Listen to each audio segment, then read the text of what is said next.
तो आज हम लोग अपने जो रिलेशन एंड फंक्शन चैप्टर को स्टार्ट किया था उसको हम कंटिन्यू करेंगे with the topic type of relation. So without wasting time हम इसको स्टार्ट करते हैं। यहाँ जो पहला टॉपिक है अपना, जो पहला इसमें टाइप आता है वो आता है वॉइड रिलेशन। वॉइड रिलेशन नाम सुनते ही आपके दिमाग में आता है कुछ खाली सा है, एम्प्टी। तो इस चीज़ को अगर आप ध्यान रखोगे, इसके नाम के मतलब को, तो आप समझ जाओगे इसमें होता क्या है। अच्छा, हमने रिलेशन पढ़ा था, उसमें ये पढ़ा था कि एक सेट होता है, उसमें कुछ ऑब्जेक्ट्स होते हैं, कुछ एलिमेंट्स होते हैं, जो कि एक रिलेशन जब इस सेट पे डिफाइंड होता है।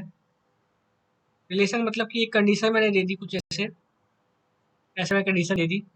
तो अगर जो ऑब्जेक्ट्स, जो पेयर्स अगर हम एक दूसरे की बात करेंगे, तो जो पेयर्स इसको क्या करेंगे, सेटिस्फाई करेंगे, जो इसको फॉलो करेंगे, इस कंडीशन को जो हमने दी है, इस कंडीशन को, दी हुई कंडीशन को फॉलो करेंगे, वो रिलेशन के सेट में आ जाएंगे। अब ये आप समझो कि मान लो कि कोई भी जो एलिमेंट है, ऑब्जेक्ट है, पेयर है, आप कुछ भी बोल रहे हो, वो अगर इस कंडीशन को फॉलो नहीं करता है, देन तो यहाँ पे कोई भी एलिमेंट नहीं आएगा।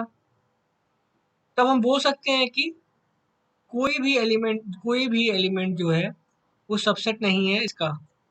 यानी कि एक तरह से बोल सकते हैं कि ये एक एम्प्टी सेट है, यानी कि यहाँ पे अ, कोई भी एलिमेंट नहीं होता है। तो इसको हम किस किस टर्म्स में लिख सकते हैं? एक हम लिख सकते हैं कि R does not contain any element of A cross A. A cross A का कोई भी एलिमेंट नहीं कंटेन करता। ए क्रॉस ए का मतलब क्या है कि ऑल पेयर, सारे पेयर जो है ए सेट में। और मान लो कि यहाँ मैंने बोला कि जो रिलेशन है वो ए टू बी डिफाइंड है, जरूर है ना कि सेम ही सेट का हो, तो यहाँ बी हो जाएगा कि ए क्रॉस बी का कोई भी मतलब सबसेट नहीं है, कोई भी ऐसा एलिमेंट नहीं है जो कि आर में है। तो वर्ड का मतलब ही क्या होता है? खाली जो होता है। तो हम कह सकते हैं R is empty, R is a void relation. ठीक है। अब इसी से रिलेटेड एक और होता है यूनिवर्सल रिलेशन। यूनिवर्सल, इसका मतलब क्या आपको समझ में आता है? कि कंप्लीट।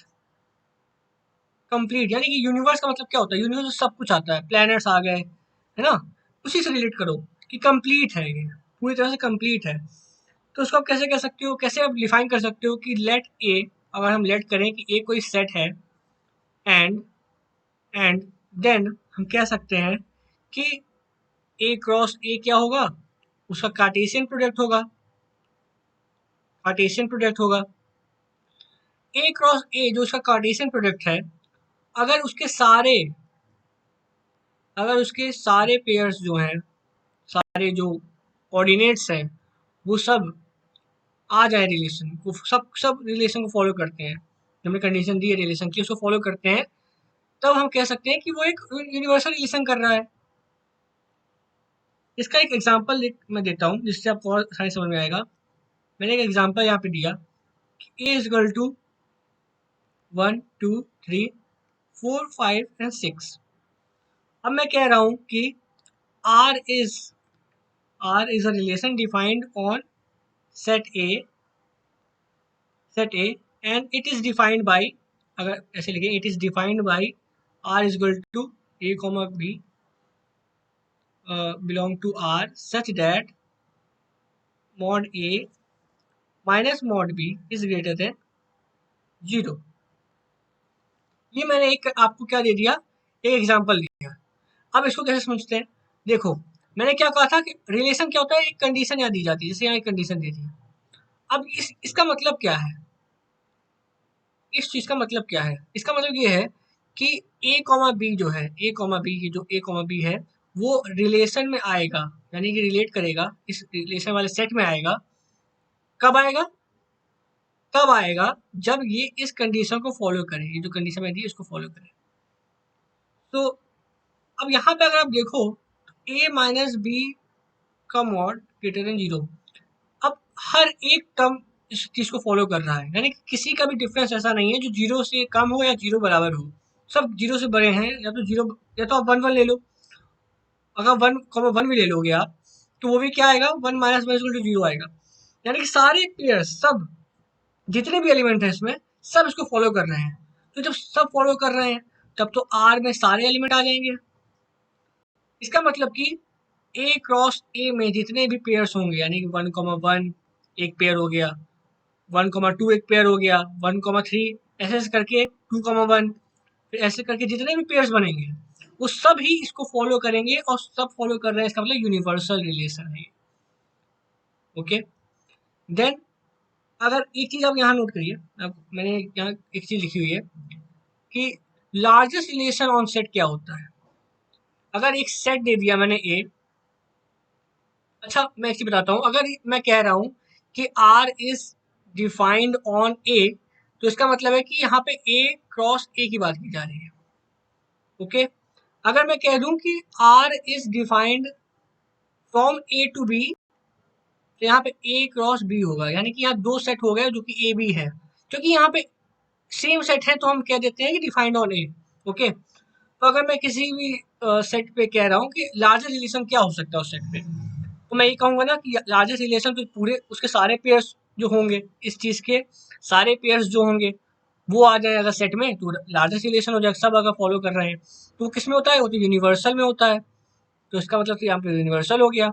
स्मॉलेस्ट रिलेशन क्या हो सकता है, यानी कोई भी ना फॉलो करे, एम्प्टी सेट, एम्प्टी जो रिलेशन है, एम्प्टी यानी मैं कह सकता हूँ वॉइड रिलेशन जो है। अब एक मैं क्वेश्चन यहाँ पे देता हूँ, एक क्वेश्चन है जिसको सॉल्व करोगे आप, तो आपको इसमें और अच्छे समझ में आ जाएगा। यहाँ एक सेट है, यहाँ एक कह दिया गया है कि जैसे मान लो आपका स्कूल है, आप स्कूल में हो, है ना, तो उसमें बच्चे पढ़ रहे हैं। अब मान लो कि आप बहुत किस्मत खराब है आपकी, और आप बॉयज स्कूल में हो केवल, ठीक है।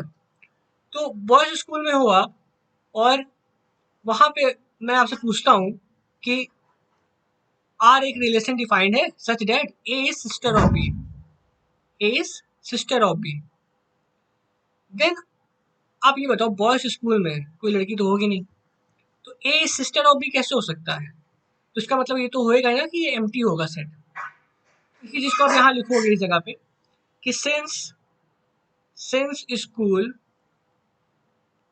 Since the school is boys school, the school is boys school, therefore therefore no student, no student क्या लिखोगे, no student can be sister of any student, ठीक, ये लिख देना। फिर क्या लिखोगे, A comma B belong does not belong to R for any, for any A comma B belong to R, क्योंकि दोनों सेट ए ही है, तो ए कॉमा बी ए से ही बिलोंग करेगा ना। तो मैं कह रहा हूँ कि क्योंकि सब बॉयज है, तो कोई किसी बैंक कैसे हो सकता है, इसका मतलब तो एम्प्टी सेट है। अब मैं कह दूं, अब मैं यहाँ पे यही कह दूं कि A is a brother of, A is a friend of B and brother of B, या है ना। तो इससे क्या होगा कि फ्रेंड तो सभी फ्रेंड होते हैं, है ना, और ब्रदर भी सब हो सकते, कोई कोई कोई ब्रदर हो सकता है इसमें। इन सब कंडीशंस में ये यूनिवर्सल की तरफ टेंड करता है, पूरी तरह से यूनिवर्सल नहीं हो सकता, जूनियर भी होंगे सीनियर भी होंगे, है ना। अब मैं यहाँ पे एक और मैंने कह दिया कि मान लो कि वही स्कूल, सेम स्कूल है, और पेयर बनाओ दो बच्चों का, कि उनका डिफरेंस जो हो हाइट में वो 5 मीटर का हो, वो जो डिफरेंस हो वो 5 मीटर का हो, ठीक है। अब अगर 5 मीटर की बात कर दूं मैं, तब ये एम टी की तरफ चला जाएगा, क्योंकि 5 मीटर बहुत ज़्यादा होता है। यहाँ एक्चुअली मुझे लिखना था कि लेस देन हो, है ना। अगर लेस देन यहाँ पे लिखा हो, तब ये यूनिवर्सल रिलेशन है, क्योंकि किसी भी दो बच्चे की हाइट लेस देन होगा, लेस देन 5 मीटर तो होगी, 5 मीटर बहुत ज़्यादा होता है, ठीक है। तो ये क्या टेंड किया कहाँ पे, कि ये यूनिवर्सल रिलेशन में है। तो इसको कैसे लिख सकते हो मैथमेटिकली, कि A comma B belong to R for all A comma B belong to A, इस तरह से लिख सकते हो। R is equal to A multiply A, and R is universal relation of set A, ठीक, इस तरह से लिख सकते हो। तो ये यूनिवर्सल रिलेशन, वाइड रिलेशन ये हो गया। एक और रिलेशन है आइडेंटिटी रिलेशन, बहुत ही आसान है, उसको आप ऐसे लिख सकते हो, लिखिए लेट कर लो ए बी आर सेट, ये कोई सेट है। देन आप ये कहोगे अगर एक सेट है, आइडेंटिटी रिलेशन, आइडेंटिटी यानी कि आइडेंटिटी मतलब क्या होता है कि दोनों की आइडेंटिटी सेम हो, है ना, यानी दोनों सेम एलिमेंट हो, यानी ए कॉमा ए, नाम से थोड़ा थोड़ा आपको समझ में आएगा, ए बिलोंग टू ए। इस तो इसको कैसे समझ सकते हैं हम लोग, इसको मैं सिंपल सा आपको एग्जांपल देता हूँ। अगर a इज इक्वल टू 1,2,3 एक सेट है, देन उसका आइडेंटिटी रिलेशन जो होगा कुछ इस तरह से होगा, 1,1, 2,2 एंड 3,3, यानी कि कुछ इस तरह से आइडेंटिटी रिलेशन होगा उसमें। ओके, यानी कि सेम एलिमेंट होने चाहिए, 1,1 1 होना चाहिए, 2 होना चाहिए, 3 होना चाहिए। एंड एक चीज नोट करिएगा आप, अगर ये बहुत इंपॉर्टेंट चीज है जो मैं लिख रहा हूँ अब, बहुत इंपॉर्टेंट चीज है, यहाँ गलती हो जाती है। अगर सेट में 3 एलिमेंट है 1,2,3 और आपने कुछ इस तरह से लिख दिया, यानी इसको बोल दिया, और आपने एक कुछ और एलिमेंट यानी कि इतना तो लिख लिया आपने और एक और एलिमेंट जोड़ दिया, तभी रॉन्ग हो जाएगा, तभी आइडेंटिटी रिलेशन नहीं होगा। जितने एलिमेंट होंगे वही यहाँ पे आने चाहिए, क्योंकि ये क्या कह रहा है, for A belong to set A, यानी सेट ए में जितने एलिमेंट हैं वो सब एलिमेंट को हम पेयर अप करेंगे उन्हीं से, तब वो आइडेंटिटी रिलेशन होगा। तो इसका बहुत ध्यान रखिए, ठीक है। अब यहाँ से स्टार्ट होता है मेन जो सबसे इम्पोर्टेंट रिलेशंस के टाइप्स हैं। तो रिफ्लेक्सिव रिलेशन क्या होता है, इसको डिफाइन करते हैं हम लोग। चलिए इसकी डेफिनेशन देखते हैं पहले, क्योंकि डेफिनेशन को समझना बहुत जरूरी है इसमें। इसकी डेफिनेशन इस तरह से है कि a relation R on set A लिखते रहिएगा आप लोग, on set A is said to be reflexive। एक रिलेशन जो सेट ए पर है उसको हम रिफ्लेक्सिव तब कहेंगे, कब कहेंगे, इस जब इफ एवरी एलिमेंट हर एक एलिमेंट जो है ए का is related to itself. कुछ सिमिलर सही लग रहा है, जैसे आपने आइडेंटिटी में देखा था कि हर एक एलिमेंट जो है इसमें वो खुद से रिलेटेड है, तभी तो पेयर बना ए का। उसी तरह इसमें भी हो रहा है, रिफ्लेक्सिव में भी सेम चीज हो रही है। तो इसको अगर आप थोड़ा अच्छे से लिखो तो आर इज रिफ्लेक्सिव,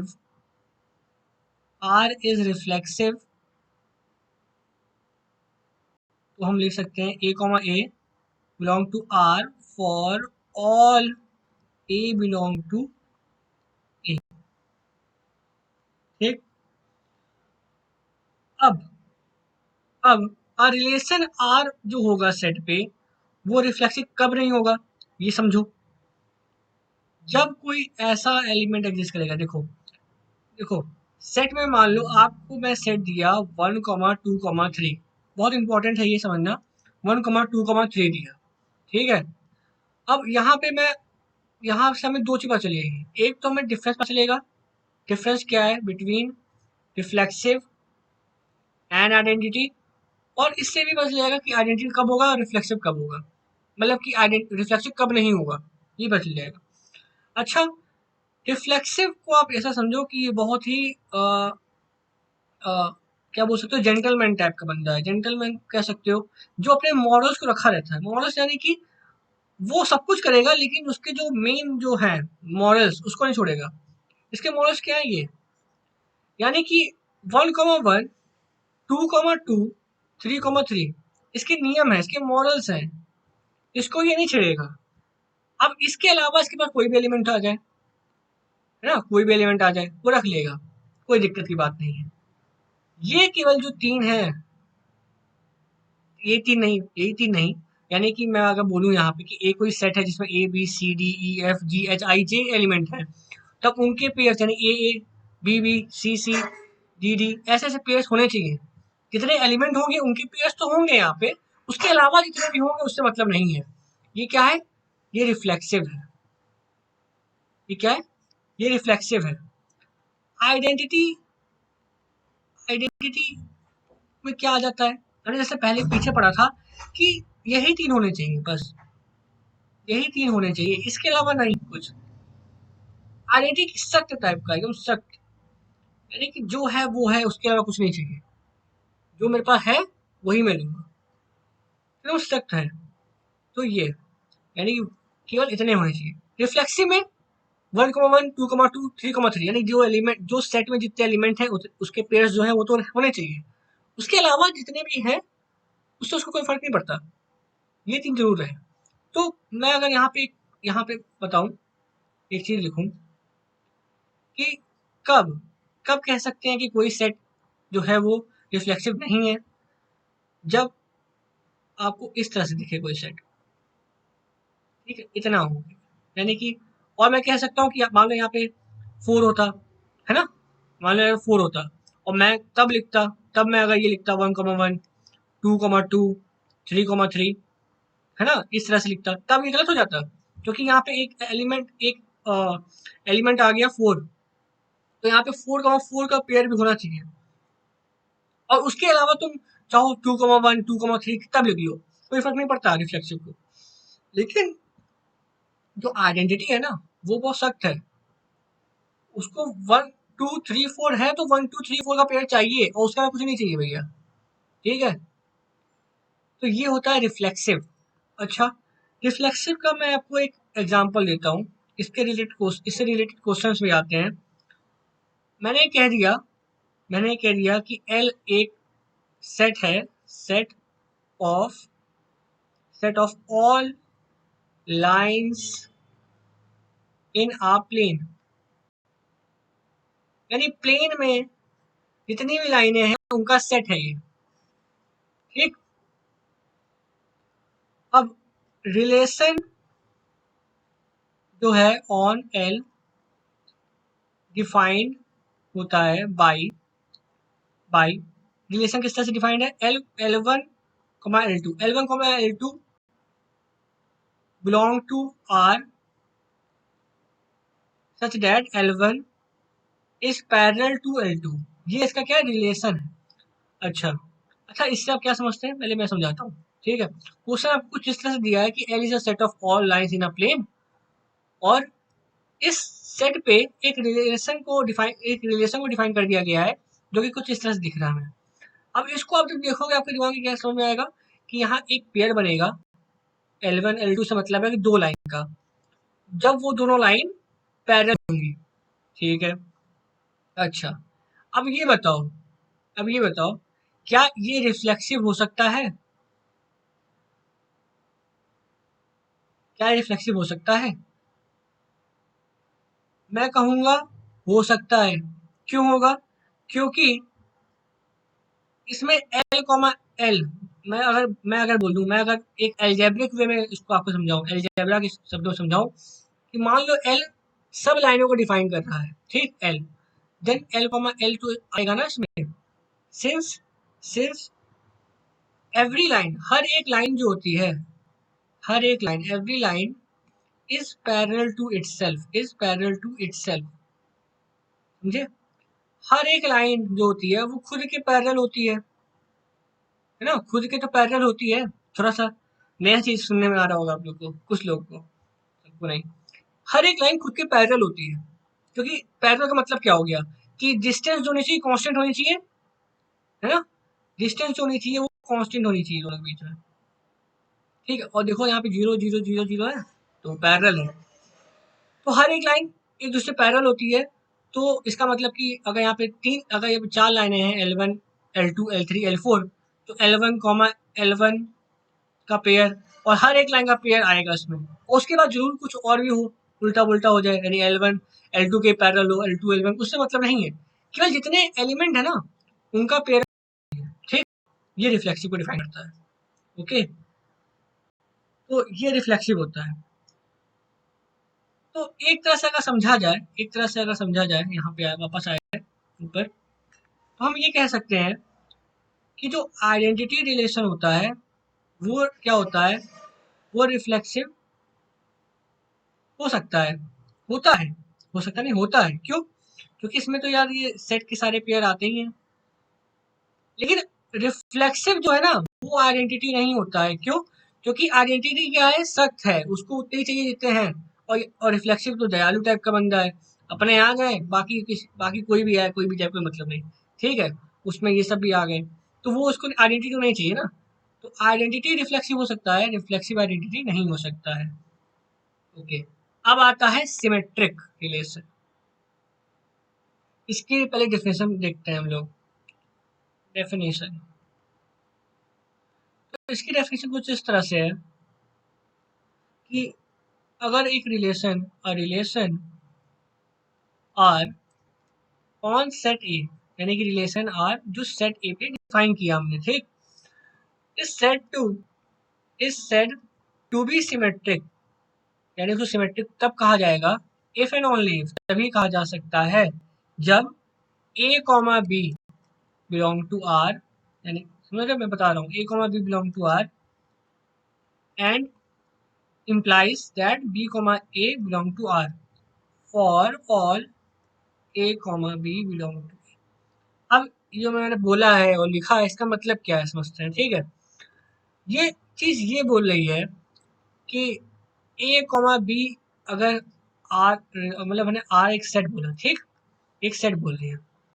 अब यहाँ पे बहुत से पेयर्स होंगे। अब मैं ये बोल रहा हूँ कि यदि a कॉमा बी आ रहा है, इसमें आर में आ रहा है, तो b कॉमा ए को भी आना चाहिए। इसको समझ सकते हो एज अ बेस्ट फ्रेंड, कि जिस अगर आपका दोस्त क्लास में जाएगा तो आप भी जाओगे। नहीं, कुछ लोग होते हैं कि कह देते हैं भाई मैं नहीं आ रहा, तो आप भी नहीं आओगे फिर। ये भी होता है ना, दोस्त आपका अगर नहीं जाएगा, क्लास नहीं जाएगा, तो आप भी नहीं जाओगे। अगर सच्चे दोस्त हो तो नहीं जाते हो ना। तो वही बात है कि अगर ए कॉमा बी होगा तो बी कॉमा ए को भी होना चाहिए, है ना। अब समझो, for all A comma B belong to A का मतलब है कि एलिमेंट होने चाहिए। जैसे मैं बोलूँ, मैंने बोल दिया कि 1, 2, 3 एक सेट है, इस पे हमने रिलेशन डिफाइन कर दिया। अब उस रिलेशन के वो जो कंडीशन मैंने दी, उसके चलते 1, 2 आ गया। ठीक है, तो 1, 2 आ गया। अगर यहाँ पे 2, 1 आया तभी ये सिमेट्रिक होगा, वरना नहीं होगा। ठीक, अगर यहाँ पे 2, 3 आया तो 3, 2 में आना चाहिए, तभी ये सिमेट्रिक होगा, वरना नहीं होगा।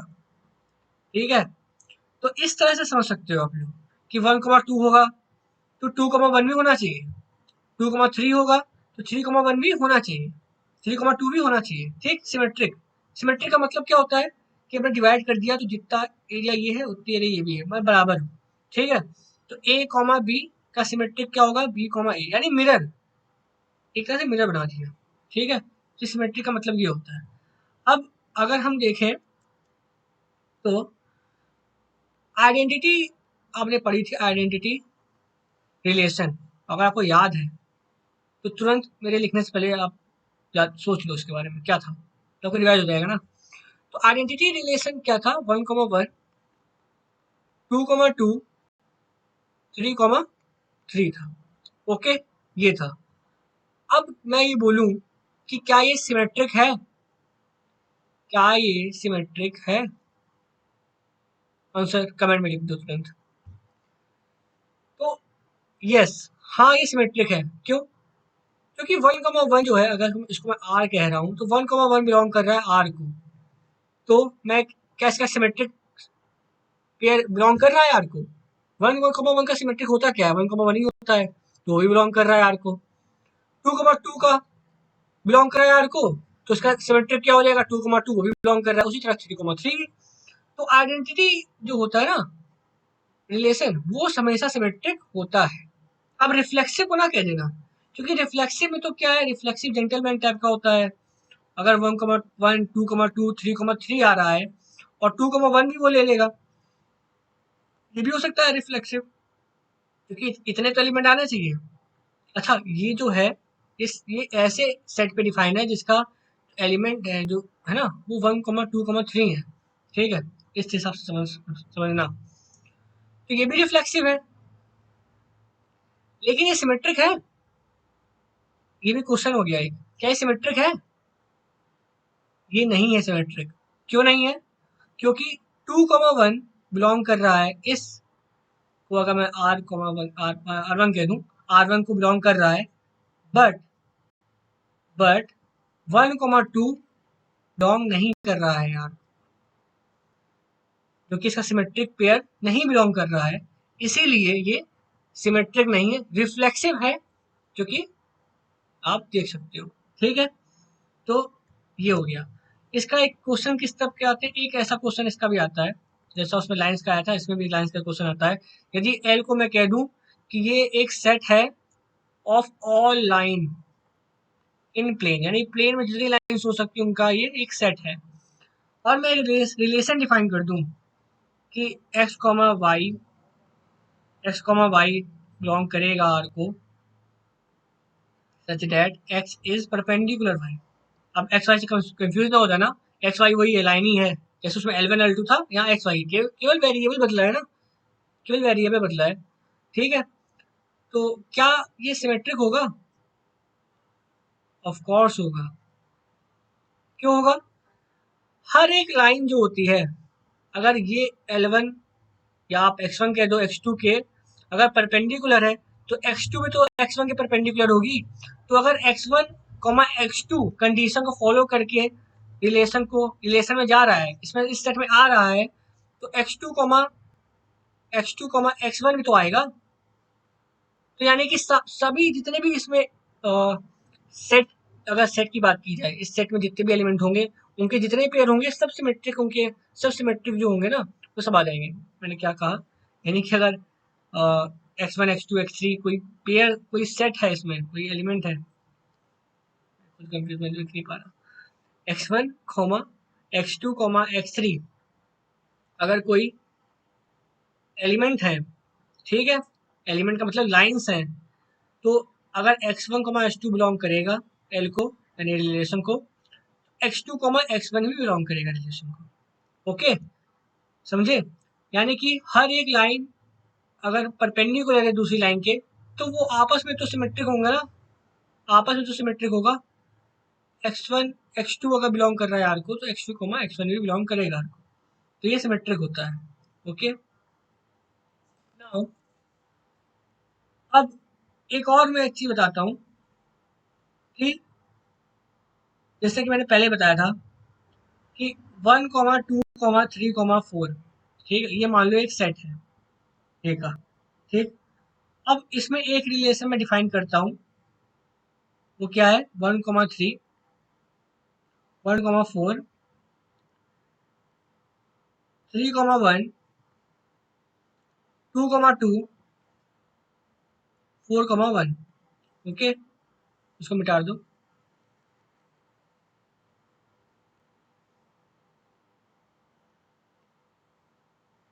हाँ, अब ये बताओ कि ये क्या, ये जो मैंने दिया है ये सिमेट्रिक है या नहीं है, ये बताओ।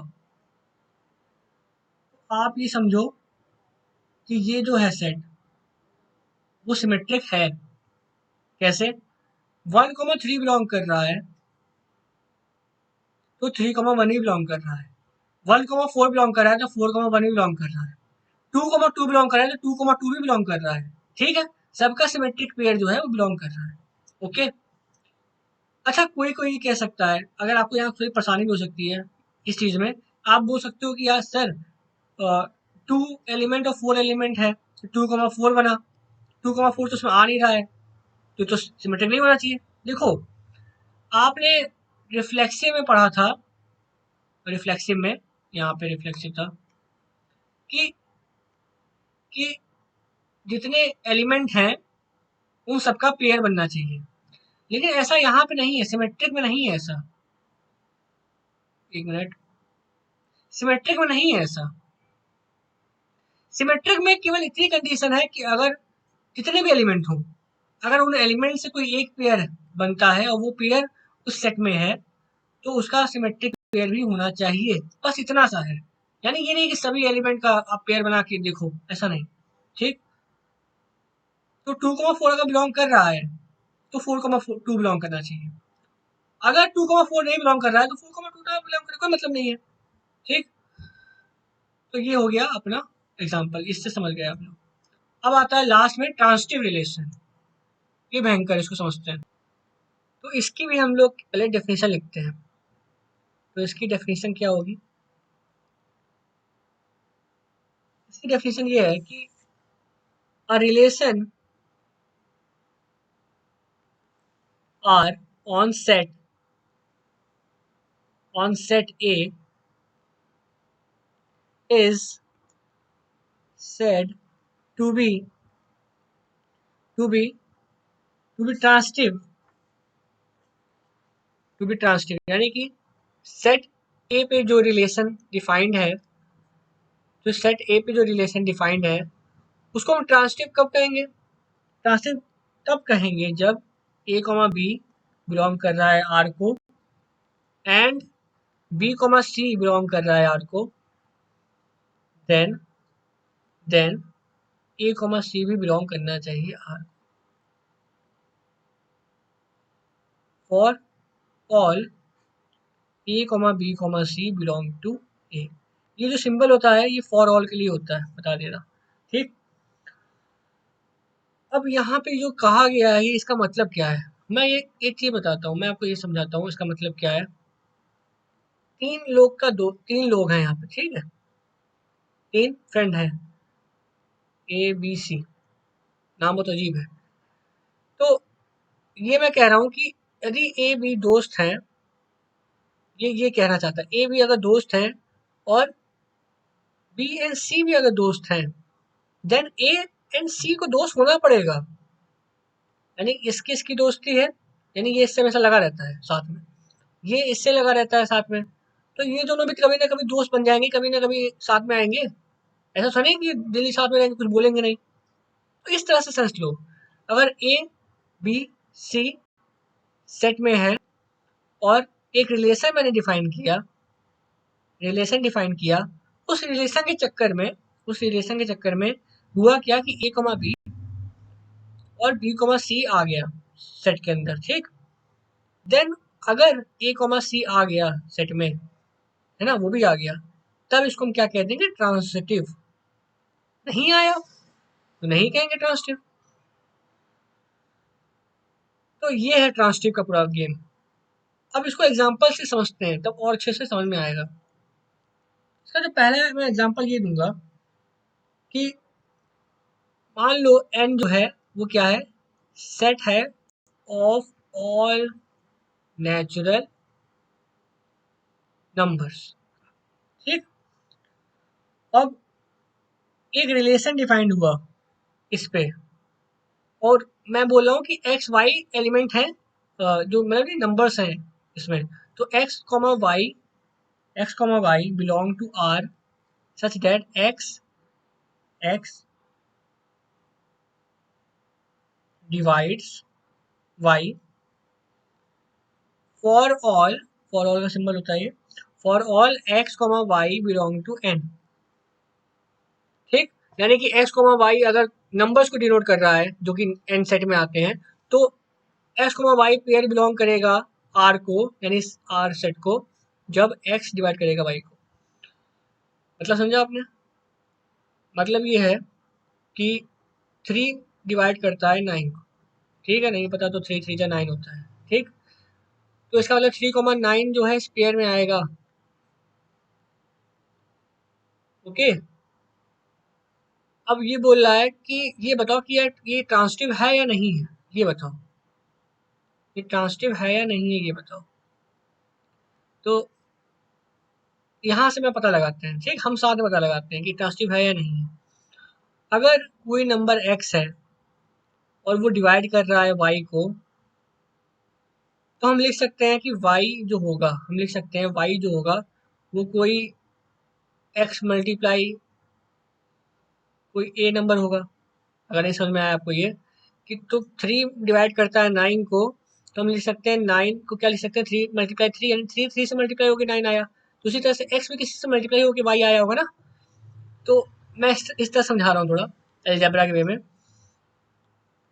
तो एक्स वाई एक्स ए जो है, यानी कि एक्स एक्स ए जो है वो बिलोंग कर रहा है आर को, ठीक है। अब एक्स ए किसी को डिवाइड करेगा तो एक्स ए मल्टीप्लाई कुछ होगा, ठीक है। अब क्या एक्स इसको डिवाइड कर सकता है? ऑफकोर्स करेगा, तो किसमें एक्स आ रहा है। हाँ, तो इससे ये समझ में आया कि आपको ये क्वेश्चन समझ में नहीं आया, तो मैं आपको नंबर्स के तरीके समझाता हूँ। ये कह रहा है कि एक्स वाई बिलोंग करेगा आर को जब एक्स डिवाइड करेगा वाई को, ओके। तो समझो अगर 3 डिवाइड कर रहा है 9 को, तो 3,9 बिलोंग कर रहा है आर को, ठीक। अब हमें क्या करना है, ट्रांसटिव प्रूफ करने के लिए क्या करना होता है, हमें ये दिखाना होता है कि यदि ए कॉमा बी बिलोंग कर रहा है आर को, बी कॉमा सी बिलोंग कर रहा है आर को, तो ए कॉमा सी बिलोंग करना चाहिए। यानी कैसे स्टार्ट करेंगे, हम स्टार्ट करेंगे 2 नंबर लेंगे, एंड देन क्या करेंगे एक और नंबर लेंगे जिसमें बी कॉमन होना चाहिए। यानी कि हम कहेंगे कि 9 डिवाइड कर रहा है किसी नंबर का, 18 को डिवाइड कर रहा है, ठीक। तो 18 डिवाइड कर रहा है तो भी बिलोंग करेगा आर को। अब अगर ये डिवाइड किया तो ट्रांसटिव हो जाएगा, और देखो डिवाइड करता भी है तो ट्रांसटिव है ये, है ना। यानी कि ए कॉमा बी बिलोंग कर रहा है, बी कॉमा सी बिलोंग कर रहा है, तो सी कॉमा। जब भी आपको ऐसे क्वेश्चन सॉल्व करना है, जब भी ट्रांसटिव वाले क्वेश्चन सॉल्व करना है, इतना याद रखो, एक नंबर लो, 2 नंबर लो, ठीक, और कंडीशन फॉलो करो। देन इस नंबर को यहाँ पे लिखो और एक नेक्स्ट नंबर लो। अब अगर ये जो नंबर था पहला वाला और ये फॉलो कर गए कंडीशन को, तब ट्रांसटिव हो जाएगा, ओके। अच्छा, ये हर एक सबके लिए फॉलो करेगा, सब नंबर्स के लिए नेचुरल नंबर में फॉलो करेगा। अच्छा, मैं एक और एग्जांपल लेता हूँ और अच्छे समझ में आएगा। एक और एग्जांपल ले लो। मैंने एग्जांपल दिया कि वही सेट मान लो नेचुरल नंबर का। अब यहाँ पे कंडीशन है कि एक्स कॉमा वाई बिलोंग करेगा सेट में जब क्या होगा, जब एक्स जो होगा वो होगा लेस देन वाई। तो नंबर से देखें, नंबर से देखते हैं। 1 इज लेस देन 2, तो 1,2 बिलोंग कर गया। अब मैं कोई और नंबर सोचूंगा जिसमें 2 से हो, 2 से रिलेटेड हो, तो 2 इज लेस देन 4, ठीक। तो इसका मतलब 2,4 बिलोंग कर गया आर को। अब मैं चेक करूंगा कि क्या 1,4 के लिए ट्रू है, तो हाँ ये ट्रू है 1,4 के लिए भी, तो इसका मतलब कि ट्रांसटिव है। और देखो ये हर एक चीज, तो ये नहीं है कि इन्हीं के लिए हो गया तो ये ट्रांसटिव होगा, सबके लिए होना चाहिए तब ट्रांसटिव होगा। यानी कि सेट में जितने भी एलिमेंट है उनके लिए ट्रू होना चाहिए, और ये ट्रू होता है, इसे ट्रांसटिव है कि कंडीशन ट्रांसटिव को दिखाती है। तो ट्रांसटिव में मेन फंडा क्या है, मेन फंडा ट्रांसटिव में ये है कि यदि ये बिलोंग कर रहा है आर को और ये बिलोंग कर रहा है, तब ये करना चाहिए। हिंदी में समझो और अच्छे से आएगा। सिमेट्रिक में क्या फंडा है, सिमेट्रिक फंडा है कि यदि ए कॉमा बी बिलोंग कर रहा है तो बी कॉमा ए बिलोंग करना चाहिए। रिफ्लेक्सिव में आपको पता है सिमिलर हो सारे, रिफ्लेक्सिव को पता है, ठीक। एक और चीज मैं बताना चाहता हूँ वीडियो एंड करने से पहले कि आइडेंटिटी जो होता है, identity relation and universal relation, ये दोनों ट्रांसटिव होते हैं, ठीक। Identity relation universal. अब इसके बारे में सोचो कि ये क्यों होते हैं, ये आपका होमवर्क है, सोचो इसके बारे में कि क्यों ट्रांसटिव होते हैं। एंड नेक्स्ट वीडियो में मैं कुछ क्वेश्चन सॉल्व कराऊंगा इससे रिलेटेड, एंड देन हम आगे टॉपिक में बढ़ेंगे, ठीक। So thank you for watching this video.